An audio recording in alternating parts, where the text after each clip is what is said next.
પણ બહુ બધા ઓછા લોકોને ખબર છે કે મેથ્સનો ફોબિયા તો મને પણ છે. મને સાદો ધોબીનો હિસાબ નથી આવડતો.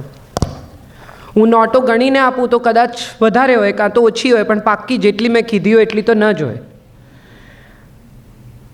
મુદ્દો એ છે, મને ડિસ્લેક્સિયા હતો. હું ઊંધું લખતી ફોર અ લોંગ ટાઈમ. ટ ડ ઠ હંમેશા મારા ઊંધા જ હોય. ઢ ટ ઠ ડ ઢ આ બધા, હું ઢ લખું તો ઠ હોય ને ઢ લખું તો ઠ હોય, એવું કેટલી બધી વાર થયું છે. છતાં હું અહીંયા તમારી સામે ઊભી છું. એનું સૌથી મોટું કારણ એ છે જેમનો એમણે ઉલ્લેખ કર્યો, મારા પિતાનો, દિગંત ઓઝા. મારી મા શિક્ષક, મારા મામાઓ શિક્ષક, બધા સ્વભાવે શિક્ષક. પ્રોફેશનલ તો શિક્ષક ખરા જ, પણ સ્વભાવે શિક્ષક. એટલે માર્ક સાથે જ જીવન જોડાયેલું. રિઝલ્ટ આવે એના ઉપર જ તમારો આધાર. એ સિવાય તમે કોણ છો, શું છો, એમાં કોઈને કંઈ રસ જ નહીં.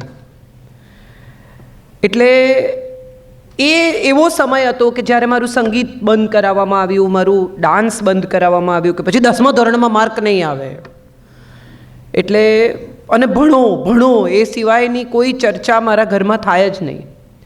પણ મારા પિતાને જેટલો સમય મળ્યો એ બધા સમય દરમિયાન, પ્રોફેશનલ એડિટર હતા એટલે રાત્રે 1 વાગે આવે, સવારે મોડા ઉઠે, પણ એ બધા સમય દરમિયાન એમણે શું કર્યું તો કે મને પતંગ નથી અપાવ્યા, રંગ નથી અપાવ્યા, ફટાકડા નથી અપાવ્યા.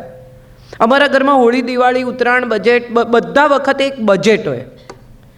એ બજેટમાંથી મારે પુસ્તક ખરીદવાના, અને મને જે જોઈએ, જેવા જોઈએ એવા પુસ્તક. એટલે મને એવું યાદ છે કે હું 14-15 વર્ષની હતી અને સાંભળેલું ચારે તરફ કે મને લોલિટા વાંચવી છે. એટલે 14 વર્ષની છોકરી આવું કંઈ વાંચવાનું કે ત્યારે સામાન્ય રીતે ઘરમાં એક ફોબિયા હોય કે ના ના એવું બધું નથી વાંચવાનું.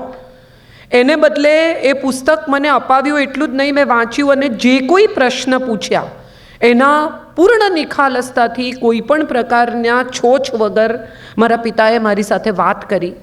ત્યારે મને નહોતું સમજાતું કે આ એજ્યુકેશન છે. ત્યારે મને એવું લાગતું હતું કે આ ઉછેર છે.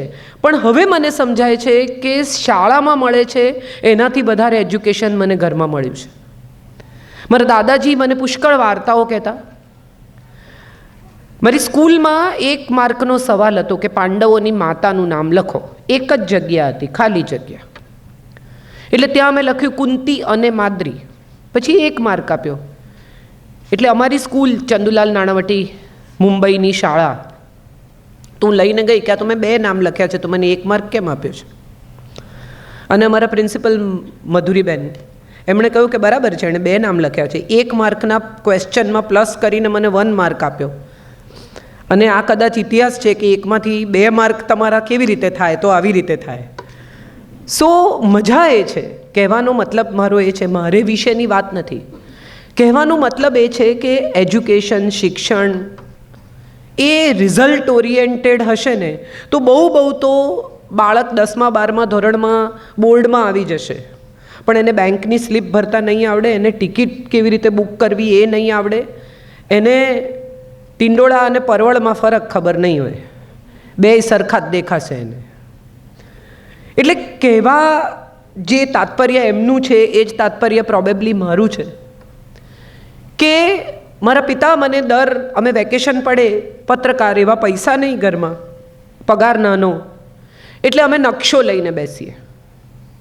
પછી દરેક વખતે એ નકશામાં સપોઝ કે એમ કે ચલો આફ્રિકાની ટૂર કરીએ, એટલે આફ્રિકા વિશે જાણવાનું, આફ્રિકામાં શું ખાવાનું હોય, કેવા લોકો હોય, શું એનું કલ્ચર, કઈ એની વાર્તાઓ. અને ઓનેસ્ટલી તમને બધાને કહું, હું જ્યારે પહેલી વાર ઈસ્ટ આફ્રિકામાં મેં પગ મૂક્યો ને ત્યારે મને એવું નથી લાગ્યું કે હું આ દેશ વિશે કંઈ નથી જાણતી. મને એવું લાગ્યું કે હું પહેલાં આવી ચૂકી છું.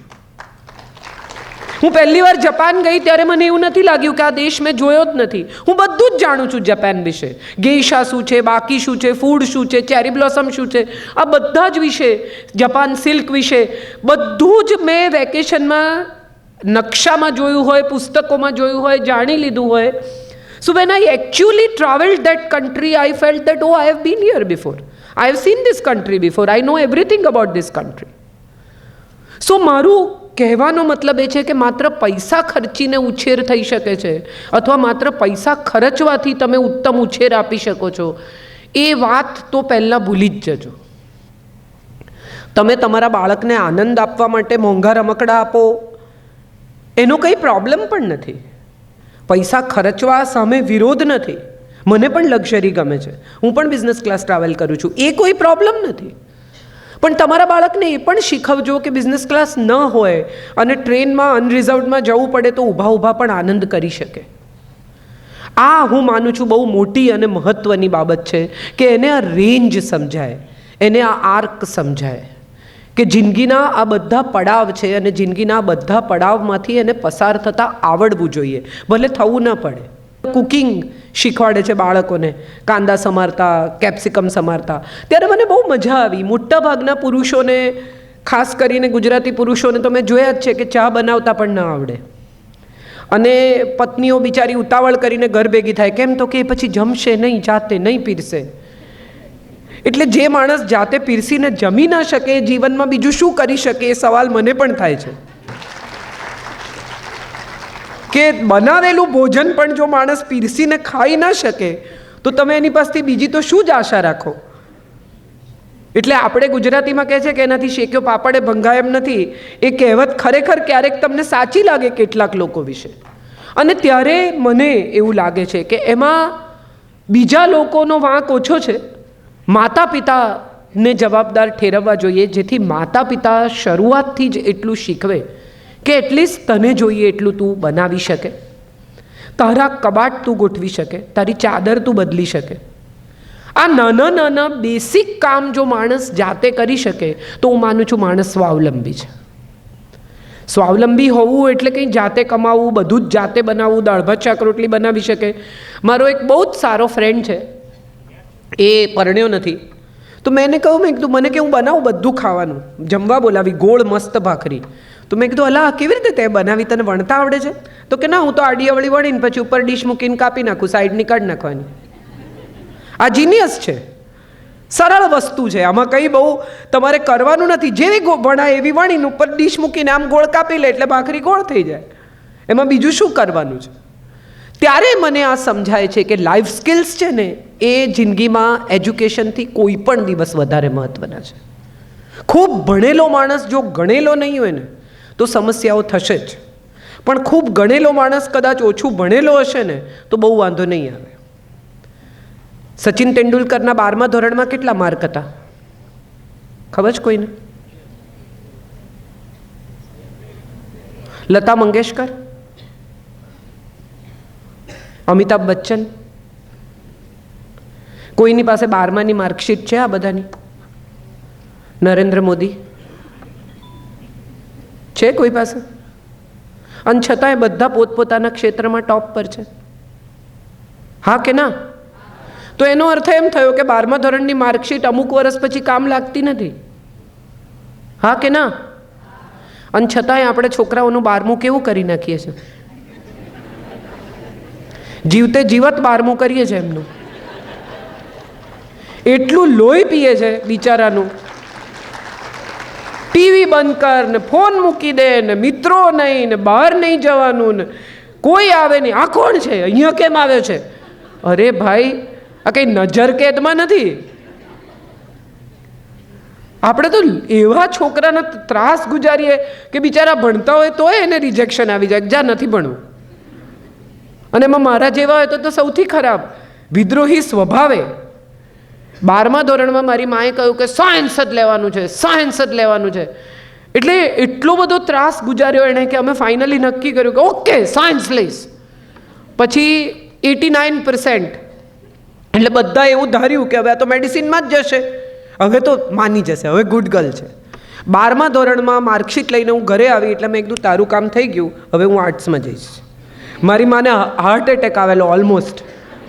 મારા મામાઓએ મારું કાઉન્સેલિંગ કરેલું કે બહેન આવું ના કરાય, તને તો વોક ઇન એડમિશન છે, NHLમાં મળી જાય છે, વાડીલાલમાં મળે છે. મેં કીધું મને નથી જોઈતું, મળે છે પણ. સેન્ટ ઝેવિયર્સમાં BA કર્યું, મારી માર્કશીટ એડમિશન માટે મૂકી તો ફાધર ડાયસ બહાર આવી ગયા કે આ બરોબર છે ને એમ. અને છતાંય મેં આર્ટ્સમાં એજ્યુકેશન લીધું ને મને કોઈ આજની ઘડીએ પણ અફસોસ નથી, કારણ કે હું બહુ ખરાબ ડૉક્ટર હતો. મને વિશ્વાસ છે કે હું બહુ વાહિયાત ડૉક્ટર બની હોત.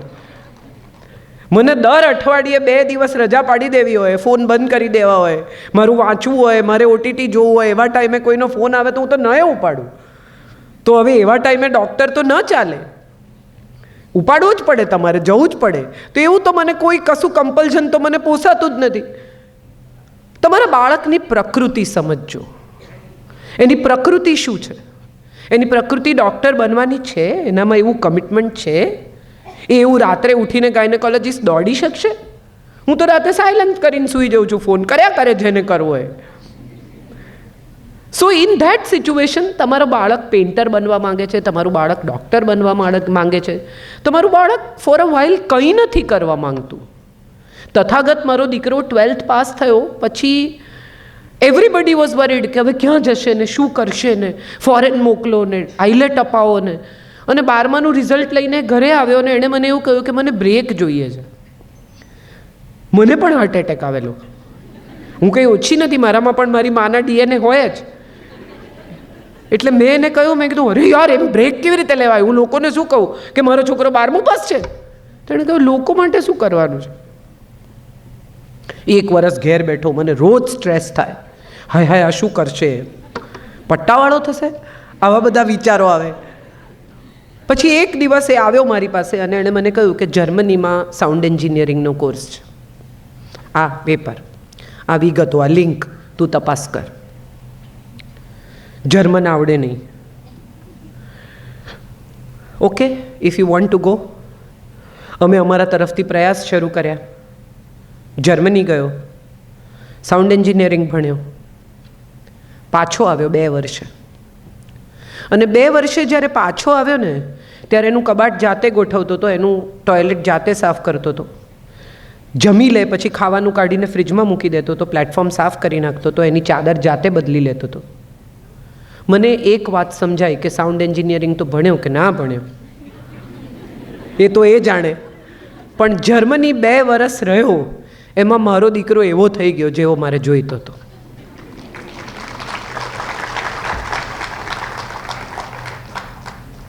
પછી જર્મન બોલે કે હું બહુ સારું જર્મન બોલું છું. હવે આપણને ક્યાં જર્મન આવડે? એ જે કે જર્મન, આપણે તો માની જ લેવાનું કે આ બરાબર છે, તારું જર્મન સારું છે. કેમ કે આપણને આવડતું હોય તો સમજણ પડે કે આ બરાબર. હમણાં મારું પુસ્તક ઉડિયામાં ટ્રાન્સલેટ થયું તો એમણે મને મોકલ્યું કે આ પઢ કે બતાના. અરે મેં કીધું પડે શું, મને ઉડિયા ક્યાં આવડે છે? તમે જે કર્યું એ સાચું. પણ અમારે ઘરે રોટરીમાંથી 2 છોકરીઓ એક્સચેન્જમાં આવી જર્મન.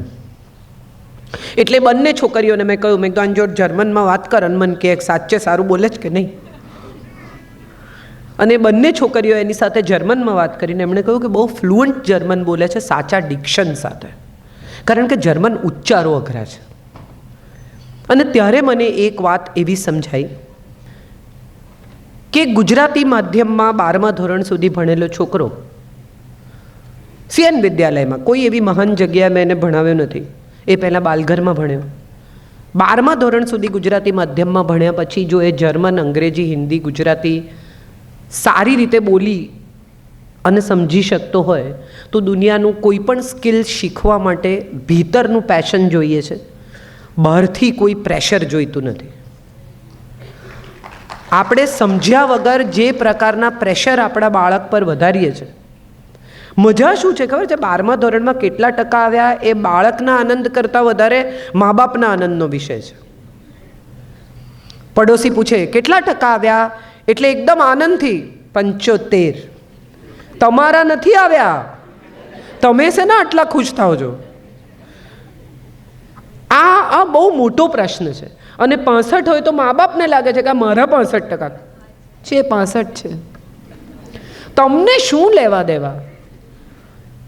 એની જે આવડત છે, જે સમજ છે, જે પ્રકારે એનું જીવન છે એ પ્રકારે એ કરી લેશે.